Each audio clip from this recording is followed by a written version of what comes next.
As the fame of the Foxrock Folk Club spread, it reached the ears of two young budding musicians, Angie Irvine and Donal Lunny. There was a guy who had long hair before it was fashionable that I met in the street. Now, I knew him a little bit, and I can't remember his name, but he said he'd been in the Foxrock Folk Club the night before I met him.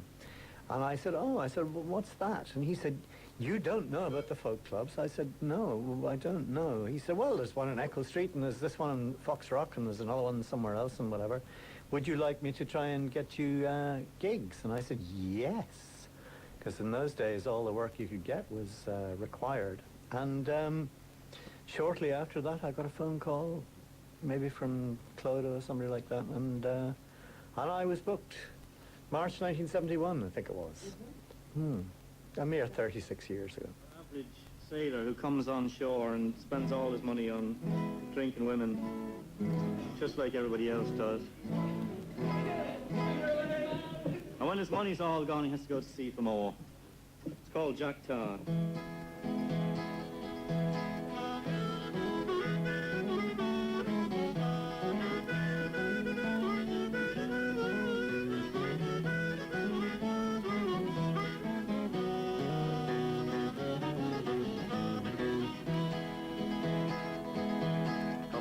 Ladies gay who delight in sailors' joy, come listen while I sing to you a song.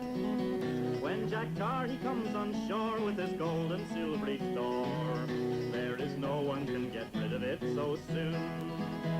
The first thing Jack requires is a fiddler to his hand, likewise the best liquor of every kind, and a pretty maid likewise with two dark and rolling eyes, and Jack he is suited to his mind. The landlady comes in dressed all in her Sunday best. She looks like some bright and morning star, and she's ready to wait on him when she finds he's plenty of tin. Chalk it up to the one behind the bar.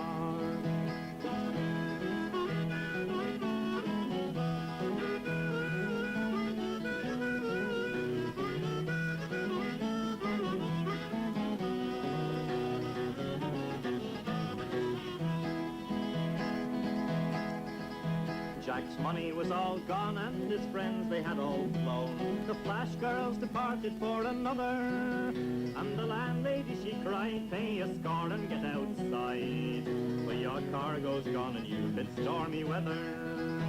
Now Jack all in a rage, he threw bottles at her head, likewise all the glasses he let fly, and the lady in a fright called the watchman of the night, saying take this poor sailor lad away. Now Jack could understand that ship lay needing hands, and straightway to the dockyard he went down, and now parted of his load he made haste to get on board, saying farewell to the flash girls of this town. He laid her on her back like a cutter or a smack. She rolled from the lee to the weather, and he hoisted up her sail in a fine and pleasant gale. They were bound for Blackwall in stormy weather.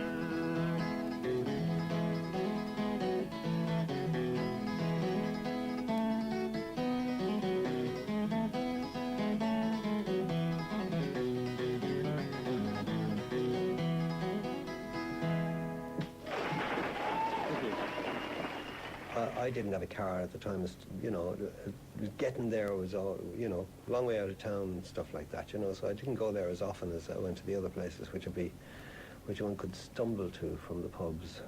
Well, that's right, though. I don't remember there being any other similar places that far outside the city centre. That's right, yeah. Well, I'm amazed to see that photograph you were showing us yesterday, how small. I mean, I do not remember that it was just a kind of cottage, basically.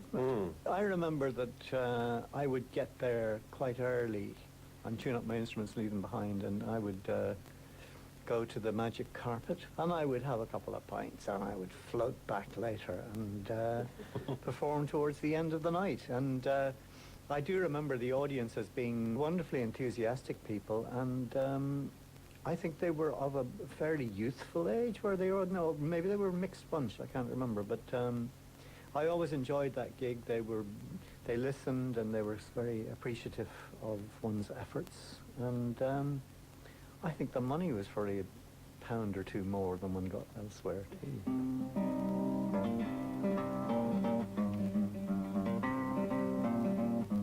A recording of Angie, which I played slavishly copied from Bertie Ange's version of the same, just not as good. Well, if I might say so, it went down better than any of my tracks. Right. Oh well, you know, it might have been my long hair.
Donal Lunny there with Angie, and before that, Andy Irvine with Jack Tar, both recorded in 1971.